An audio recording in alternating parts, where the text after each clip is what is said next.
Sede bem-vindos a esta inauguração da exposição temporária e evocativa da aparição de Nossa Senhora em outubro de 1917. A linguagem da arte e a via da beleza são caminho imprescindível para a difusão da mensagem de Fátima. O Papa Francisco, numa reflexão sobre a arte, afirma que a arte é para os cristãos sempre meio de evangelização, sublinhando que seguir Jesus Cristo não é apenas algo verdadeiro, é também algo belo. Uma exposição ou um museu podem ser, por isso, nas palavras do Papa, um meio extraordinário para fazer conhecer a boa nova do amor de Deus por nós. O Papa Francisco sublinha a necessidade de vencer um certo elitismo. A arte, diz o Papa, deve falar a todos e estar acessível a todos, nomeadamente aos mais humildes. Neste sentido, o próprio Papa decidiu abrir os museus do Vaticano aos mais pobres de Roma, aos sem-abrigo. Ora, estas exposições no santuário tiveram sempre este caráter inclusivo. São exposições abertas a todos e a todos acessíveis. Quero aproveitar para agradecer a todas as instituições e pessoas que cederam as peças que estão expostas e sem as quais não seria possível hoje termos esta exposição. Àqueles que tornaram possível esta exposição, aos muitos voluntários do santuário que ao longo do ano vão acompanhar e garantir o acolhimento àqueles que visitam a exposição. A todos, muito obrigado.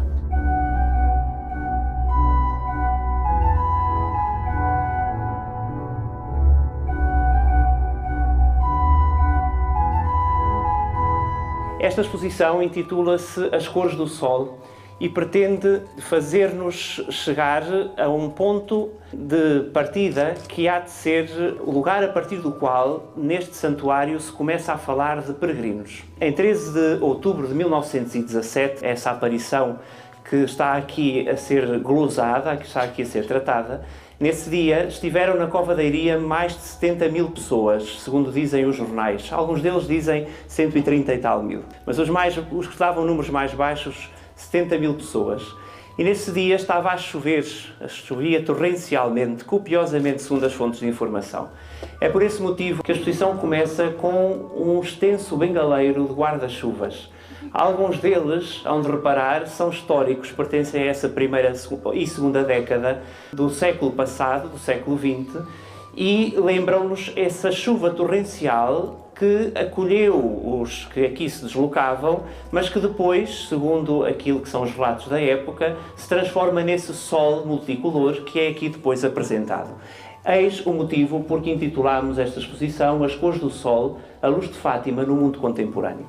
Mas a peça de abertura que devemos ao Museu da Ciência da Universidade de Coimbra, que muito agradecemos, esta peça é um modelo didático do século XIX, um modelo científico que nos ajuda a perceber a relação que existe nos astros do universo. O Sol ao centro, como sabemos, a Terra que gravita à volta do Sol, e depois há uns astros luminosos que pontuam aqui o nosso expositor e também uma silhueta muito discreta que aparece aqui e que tem as cores da Lua. É esta Lua que nós aqui vamos interpretar, como a Igreja, aliás, interpreta ao longo da simbologia o astro luminoso sempre Cristo Rei, a Lua, obviamente, a Virgem Maria, que reflete a luz do Sol. É ela que, de facto, em 1917, atrai milhares de pessoas a este lugar e que são inclusivamente fotografadas. Esta peça que ainda está no átrio da exposição é uma máquina fotográfica que nos é cedida pelo Museu da Imagem e do Movimento, o MIMO, de Leiria, a quem também agradecemos. É uma peça da segunda década do século XX e esta não esteve na Cova da Iria, mas uma parecida com esta é responsável pelas fotografias que nós vamos ver quando passamos este corredor e que todos conhecemos como as fotografias que testemunham os rostos dos peregrinos que estiveram nesse dia em que se chega à Cova da Iria com os guarda-chuvas abertos e se sai da Cova da Iria com eles fechados.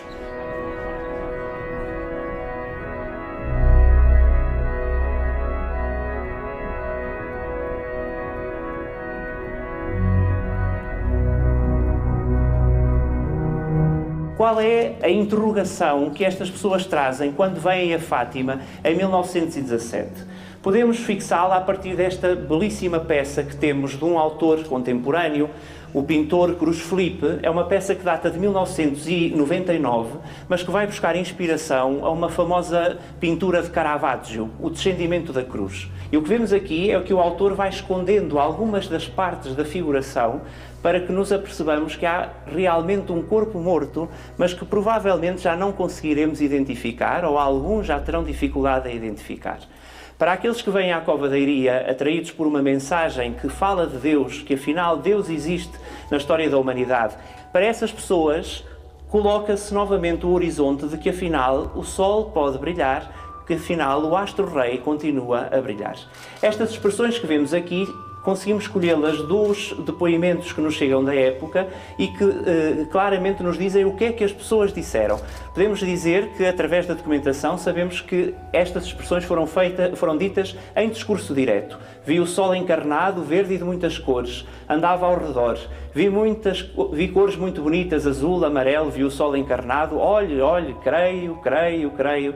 Deus nos acuda. Milagre, olhem para o sol. E tantas outras expressões que levam aqueles milhares de pessoas que aqui estão na Cova da Iria a perceber que, afinal, um guarda-chuva preto pode ser transformado num guarda-sol branco. Este guarda-chuva que vemos aqui também da época, da segunda década do século XX, e aparece em contraposição com este guarda-sol que é usado, aqueles que vêm a Fátima nas peregrinações aniversárias e nos grandes dias, sabem que é o sinal claro da presença de Deus no recinto de oração. Da presença de Deus sacramentado, como sabemos, na altura da comunhão, os ministros, quando levam a Eucaristia aos peregrinos, estão munidos de um guarda-sol. Entre um e outro aparece a umbela eucarística, que nós pedimos ao Seminário Diocesano de Coimbra, a quem também agradecemos. É uma peça do século XVIII, como vemos, de marfim e madeira, com incrustações de prata e com uma figura alegórica na parte cimeira que representa a fé. É esta fé que fez mudar, inclusivamente, um depoimento que ninguém estaria à espera. Em 1917, nesse dia 13 de outubro, há um jornalista de um jornal completamente insuspeito do ponto de vista da relação com a Igreja, do jornal O Século, é este que está aqui, e que todos teriam na sua expectativa que a notícia que sairia seria a de desmentir, obviamente, aquilo que se estava a passar, ou de desacreditar, pelo menos, aquilo que se estaria a passar na Cova da Iria. Este jornal, O Século, que pertence ao nosso arquivo, data de 15 de 10 de 1917, e o jornalista Avelino de Almeida escreve claramente na primeira página: coisas espantosas, como o sol bailou ao meio-dia em Fátima, as aparições da Virgem, em que consistiu o sinal do céu, muitos milhares de pessoas afirmam ter-se produzido um milagre, a guerra e a paz. E assim se fixam também na comunicação escrita, completamente longínqua do ideário católico, como sabemos. O jornal Século é um jornal nitidamente republicano, e assim se fixa aquilo que as pessoas dizem ter acontecido: o sol que baila.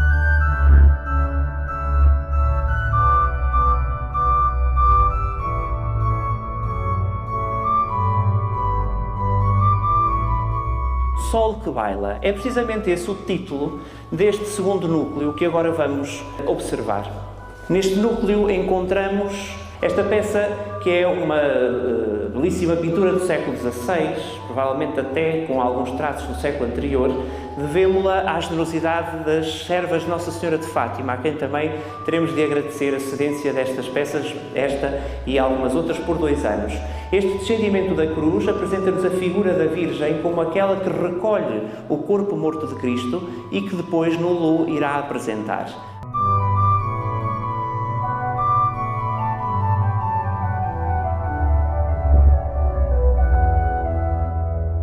Pedimos à coreógrafa Joana Quelhas que, através da linguagem contemporânea, desenhasse uma coreografia que representasse essa dança do sol. Ela entendeu colocá-la nos braços das pessoas, que, enfim, são aqui os bailarinos, e que mostram essas cores, esses multicolores sinais que nos apresentam esse bailado do sol, esta coreografia do sol, e que, ao mesmo tempo, são mãos de peregrinos que se dirigem ao céu e que começam a dançar ao ritmo do sol.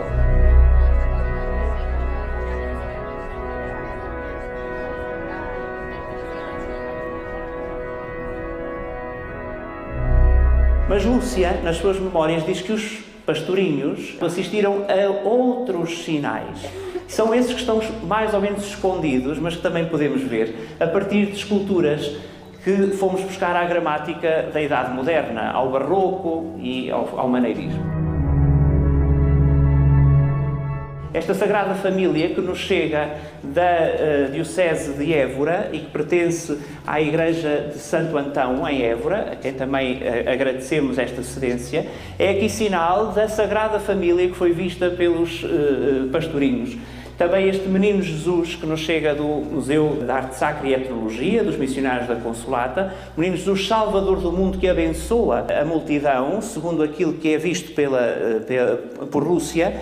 Nossa Senhora das Dores, sabemos que a Virgem Maria se veste de várias cores também, uma dessas cores é a da Virgem das Dores, a da Virgem das Sete Espadas, que nos chega aqui numa representação barroca da paróquia de Penha Longa, a quem também agradecemos, da Diocese do Porto, e esta última expressão da figuração da Virgem Maria, através da Senhora do Monte de Carmelo, a Senhora do Carmo, e que vem de uma paróquia vizinha, da Diocese de Leiria Fátima, da paróquia do Reguengo do Fetal, que também nos é aqui emprestada por 2 anos.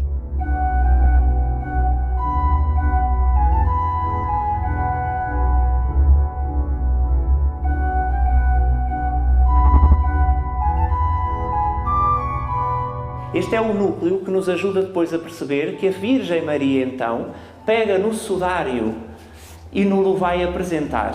Esta peça que vemos a abrir o terceiro núcleo é a Virgem Maria que nos apresenta o sudário de Cristo e que, ao mesmo tempo, o está já a venerar.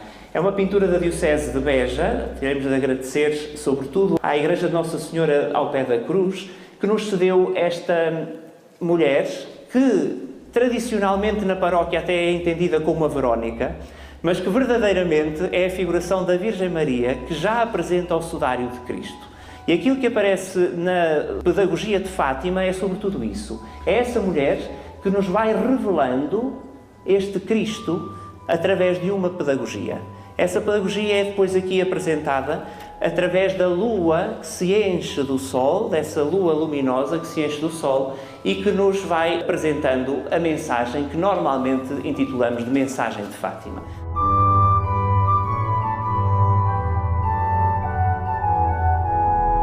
Sabemos que ela é muito rica, não pode ser condensada numa exposição, mas não deixamos de apresentar os vários núcleos que a constituem. Desde logo o núcleo angélico, através da figuração do anjo da Loca do Cabeço.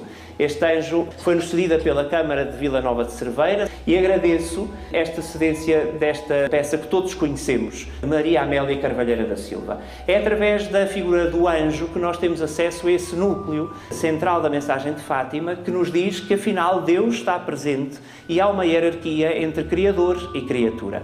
Estas custódias que vemos de um lado do pintor João Luís Costa e aquela outra pintura da pintora Emília Nadal, que vemos ali, são aqui lembretes dessa adoração que é devida ao Criador.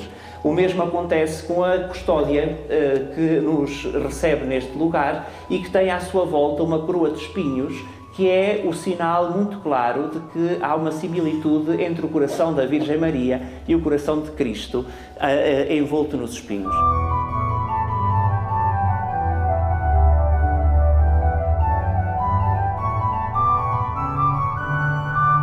A mensagem de Fátima traz um Deus encarnado através de uma metodologia, e essa metodologia é expressada aqui neste lugar a partir das palavras da Virgem Maria, sobretudo a partir do pedido que se reza o terço todos os dias. Este terço que vemos nesta vitrina, muitos de nós conhecemos-lo, é o terço que o Papa Paulo VI, há quase 50 anos atrás, no cinquentenário das aparições, deixou depositado aos pés da imagem da Capelinha das Aparições. É um terço de prata, de filigrana de prata, que aqui nos ajuda a entender que o terço é uma pedagogia para alcançar, nas palavras que colhemos da irmã Lúcia, atribuídas a Nossa Senhora, que nos ajuda a alcançar essa paz que Cristo é. Esta pagela, que já uma vez também esteve exposta numa das nossas exposições, foi distribuída nesse dia 13 de outubro de 1917 e o título primeiro, se quisermos, que é dado às aparições aqui em Fátima é, de facto, Nossa Senhora da Paz, Regina Pacis Ora Pro Nobis. É uma recordação de Fátima que está relacionada com a oração do Rosário.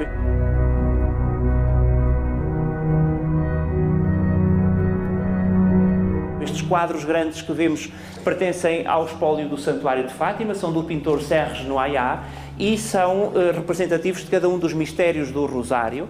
E esta peça lembra-nos essa importante cadeia do Rosário que abraça primeiro Francisco e Jacinta e depois também a Irmã Lúcia, em ordem a chegarmos a Cristo, que é, obviamente, a verdadeira paz. É essa representação da cruz que nos ajuda a caminhar em direção ao núcleo seguinte. Quando estamos perante uma peça deste tipo, uma peça de madeira, feita pela escultora Irene Vilar, pertence à Fundação CEPES e foi-nos também cedida, estamos muito gratos, tem naturalmente uma carga muito impressiva pela expressão plástica que a autora lhe coloca e sobretudo pelo título que lhe dá. Esta escultura chama-se Esta Árvore Tem 2000 Anos.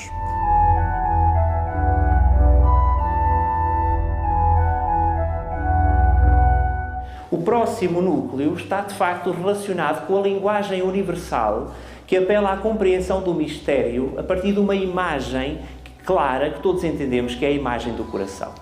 O coração da Virgem Maria, que vemos aqui numa representação que também de uma pintura que pertence às servas Nossa Senhora de Fátima, apresenta-nos a Virgem que recebe das mãos de um anjo a coroa de espinhos que estava no alto do Calvário. E é essa coroa de espinhos que vemos aqui a circundar o coração da Virgem Maria.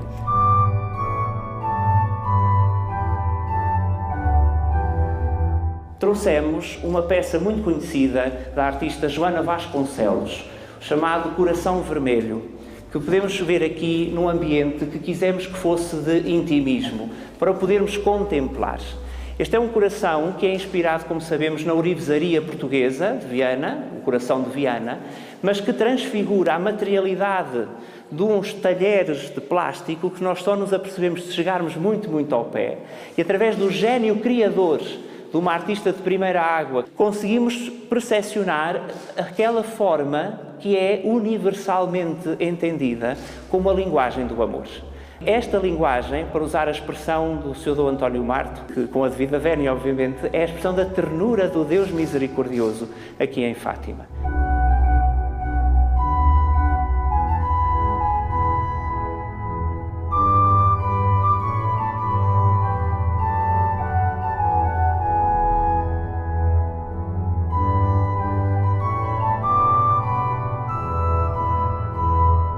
Neste núcleo, encontramos ainda lugar para contemplar um outro coração, feito por uma autora também muito importante, chama-se Lúcia de Jesus, a Irmã Lúcia. Este coração que vemos aqui, colocado à maneira de relicário, é um coração que foi feito pela Irmã Lúcia nesse tempo em que a Igreja lhe pedia muitas informações sobre como é que foi a manifestação do coração de Maria no mês de junho e no mês de julho. A vidente, a determinado momento, vai fazer um coração de cartolina e colocar-lhe um tojo à volta, um tojo de espinhos, para uma representação teatral com as suas colegas. Nesta altura, a Irmã Lúcia era Doroteia, como sabemos. Portanto, este coração que vemos aqui, também do ponto de vista da materialidade pouco significativo, mas do ponto de vista da sua espiritualidade, com muita valia, e que colocámos aqui à maneira de relicário.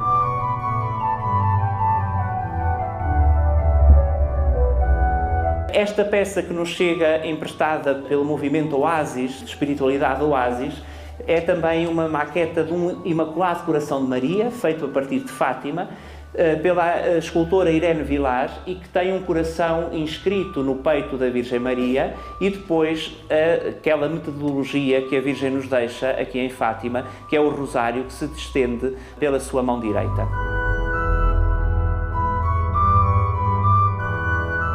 E assim avançamos para o lugar concreto que depois há de começar a configurar-se nas suas construções para receber os peregrinos que aqui vêm atraídos pela mensagem evangélica deixada por Maria. Esta peça que vemos aqui aparece enquadrada com a coluna que fixou o lugar das aparições. Até aos anos 80, como sabemos, era esta a coluna que estava no lugar das aparições, e aparece enquadrada pelo mandato da Virgem de fazer aqui uma capelinha. É o que vemos nesta pintura que está aqui atrás. Que se faça aqui, neste lugar, uma capelinha. Este fazer o lugar é introduzido por uma pintura maneirista que pertence ao Santuário de Fátima e que felizmente conseguimos restaurar para esta exposição. É uma pintura sobre tábua do século XVII e que nos apresenta o mistério da Encarnação. Assim se começa a construir uma realidade que devemos, obviamente, à visão do grande bispo de Leiria, da Leiria restaurada, da Diocese restaurada, que foi Dom José Alves Correia da Silva.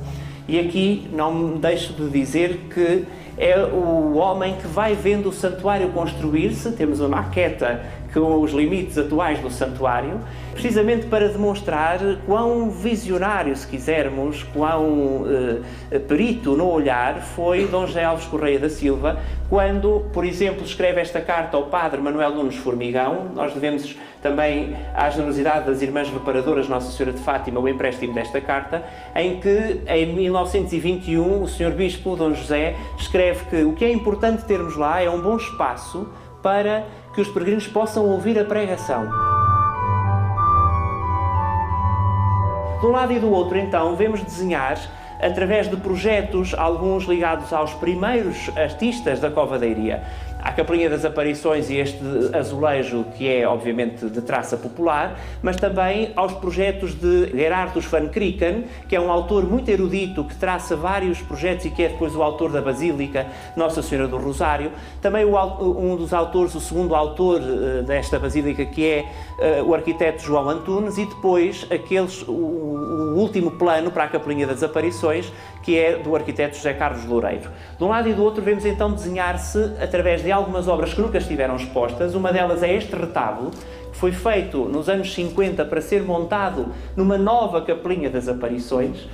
Pela documentação que se guarda no nosso arquivo, nós sabemos que este retábulo esteve montado na oficina do autor, que o reitor da época foi à oficina do autor vê-lo, e que o retábulo veio para cá e que ficou encaixotado até aos dias de hoje. E então este retábulo está pela primeira vez montado e à vista de todos. É um retábulo de um autor muito importante em Portugal dessa época, chamado Jorge Barradas, que trabalha a cerâmica conforme, enfim, podemos dizer desta maneira, os autores do século XVIII trabalhavam a talha. Portanto, temos as colunas, que vemos aqui, o camarim, o coroamento, e se esta peça tivesse sido montada, que não foi na época, era a primeira vez que os pastorinhos apareciam em espaço litúrgico.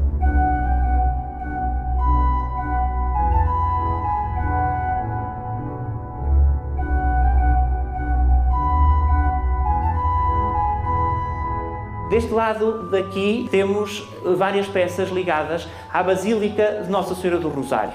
Algumas delas também nunca estiveram expostas. Desde logo o Cristo, que agora preside ao presbitério da Basílica, do escultor Bruno Marques.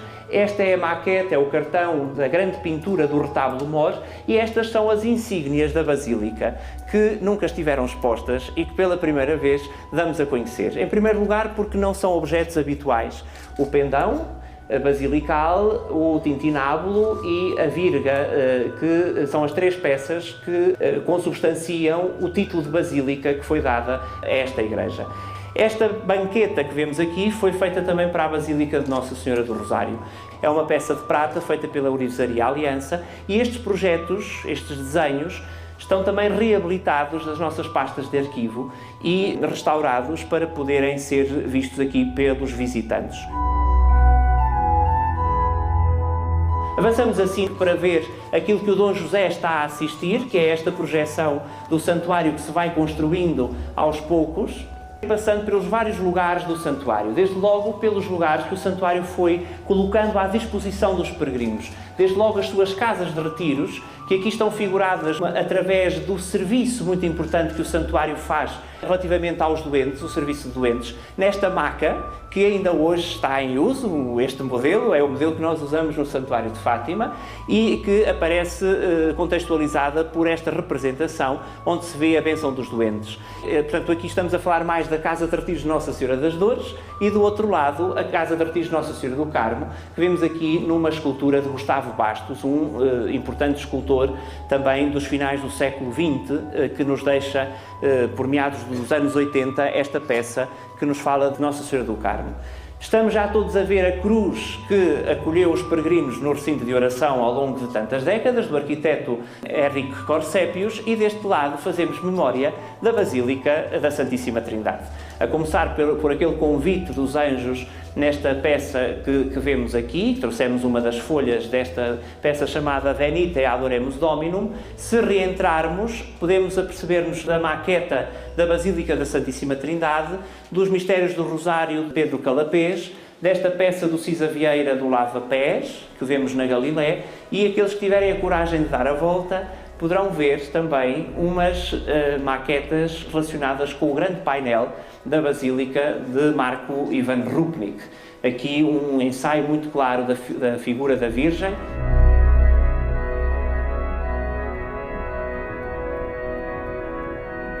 Duas maquetas da Cruz Alta, como vemos, houve várias opções. O santuário optou por esta peça aqui, mas havia outras opções, como vemos nesta maqueta, e uma maqueta também do Imaculado Coração de Maria, de Benedetto Pietro Grande.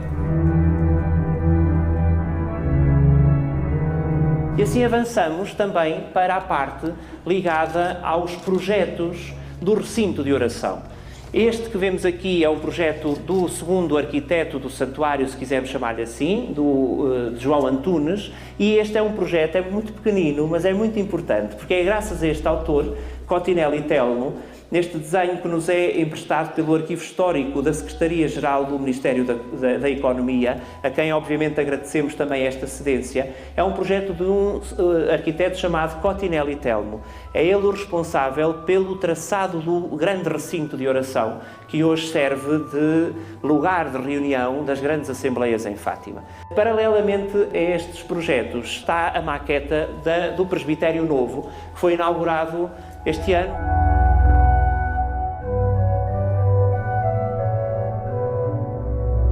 Chegamos a um dos últimos núcleos, ainda não o último, mas agora aquele em que vemos como a este lugar, aquele lugar que se tinha firmado como lugar da mensagem evangélica, onde pode ser experimentado Jesus Cristo, como a este lugar chegam de todos os lugares. Chegam de todos os lugares porque aqui reconhecem ser lugar de epifania e por isso aqui apresentamos este tema a partir da representação do mistério da Epifania dos Magos. É uma peça muito mais exótica, como é típico destas representações, é também uma pintura maneirista que pertence ao Santuário de Fátima. Não deixo de dizer que o autor, o pintor, se representou aqui, não há dúvida nenhuma que se fez representar aqui em autorretrato, e que neste contexto da exposição nos quer lembrar todas as cores, todas as bandeiras, todas as linguagens, todas as línguas que aqui ouvimos no Santuário de Fátima. E aqui se irmanam porque todos falam, afinal, a mesma linguagem. O primeiro grande Papa que veio ao Santuário de Fátima como peregrino é, como sabemos, Paulo VI. É um Papa enorme e por isso quisemos mesmo trazê-lo com esta escala. Pertence, esta maqueta, é a maqueta do Paulo VI, que temos no nosso recinto de oração, pertence ao Museu Joaquim Correia, da Câmara Municipal da Marinha Grande, a quem, obviamente, agradecemos também esta cedência.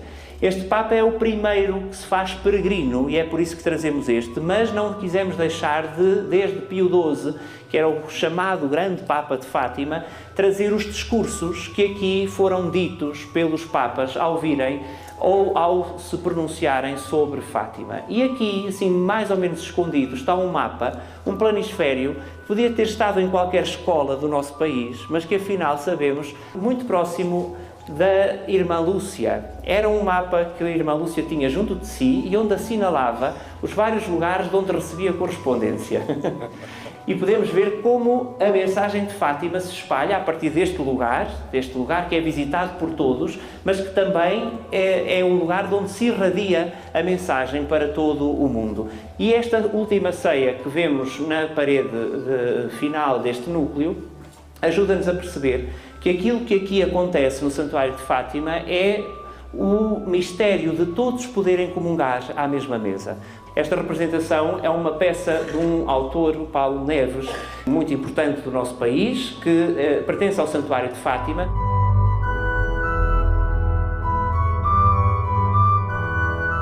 E aqui vemos então a paisagem que encontramos no Santuário de Fátima. Num lado, as velas que nos encantam nas noites dos dias 12 e do outro lado, os lenços com os quais nos despedimos do lugar. Foi esta experiência que fizeram aqueles papas, foi esta experiência que fazemos todos nós quando aqui estamos no Santuário de Fátima. Esta instalação é da autoria da arquiteta Joana Delgado e do engenheiro João Maia, que nos apresentam assim aquilo que temos nas mãos quando estamos a viver Fátima. A experiência que se vive neste lugar não é, obviamente, uma experiência qualquer e não se vive em qualquer parte do mundo, que é uma experiência especialíssima que só se vive aqui.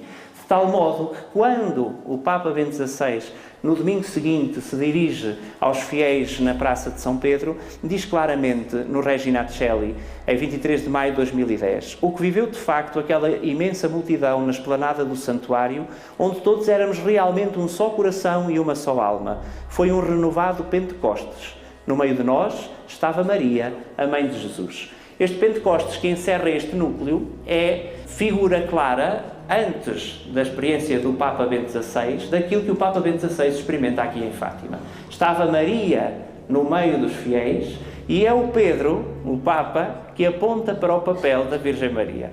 Este Pentecostes que tem, para além das línguas de fogo, um roseiral e que acentua o papel da Virgem Maria no seio da Igreja.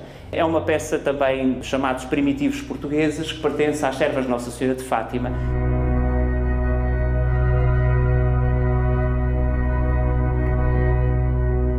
Aproximamos do último núcleo. Ao chegarmos aqui, encontramos uma pintura muito luminosa que nos apresenta a Virgem Maria com o menino, todos reconhecemos. É uma pintura de Mário Eloy, que pertence ao Museu Calouste Gulbenkian, da Fundação Calouste Gulbenkian, nomeadamente à sua coleção do Centro de Arte Moderna, e que nos é aqui cedida e, obviamente, estamos muito agradecidos. O Mário Eloy é um dos primeiros modernistas do nosso país, do pensamento moderno artístico do nosso país, um autor de primeiríssima água, e ele, ao representar um tema típico da iconografia religiosa, da iconografia cristã, apresenta-nos a Virgem com o menino. E ele não lhe vai chamar Virgem com o Menino. O título que o autor dá a este quadro é simplesmente O Homem. Porque ele faz-se retratar nesta criança que aparece aqui. E este quadro, este gesto deste autor, ajuda-nos a concluirmos afinal o que é Fátima. Fátima é tão mais importante quando nós conseguirmos perceber o discurso que Paulo VI fez em 1967, quando vem a Fátima. E diz claramente: homens, dizemos neste momento singular, procurai ser dignos do dom divino da paz. Homens, sede homens. Em Fátima experiencia-se esta verdade. Homens, sede homens. É por isso que, quando chegamos a este último núcleo, estamos envoltos por espelhos, para que consigamos, embora sempre de forma fragmentada, porque a nossa visão é sempre de forma fragmentada, olharmos claramente no espelho e encontrarmos essa presença de Deus em nós. Quer quando olhemos este espelho que nos é emprestado pela Igreja de São Francisco de Évora, quando olharmos para lá, vamos ver-nos, eu estou a fazer essa experiência, podemos ver-nos a nós, mas podemos ver, sobretudo, o sacrário que está atrás de nós. O sacrário é, etimologicamente, o lugar íntimo da presença de Deus. Esta peça, que termina a exposição, é-nos cedida pelo Museu de Aveiro, a quem estamos muito agradecidos, também à autarquia, à Câmara Municipal de Aveiro. Apresenta-nos aqui claramente um grande sacrário que, na sua porta, já não tem um Cristo morto, como víamos à entrada da nossa exposição, mas sim um Cristo ressuscitado. Mas a grande linguagem que nós podemos admitir a partir deste sacrário é de que o grande sacrário para Deus é o coração humano, e é aí que Deus habita e quer habitar.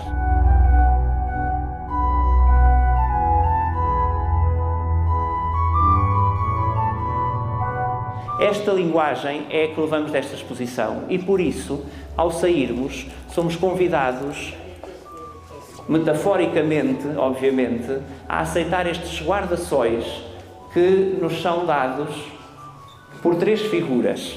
Já não são guarda-chuvas, como sabemos, são guarda-sóis vestidos de branco e que pretendem aqui evocar, afinal, aquelas duas figuras que provavelmente alguns de nós já teriam interrogado, mas afinal onde é que está o Francisco e a Jacinta?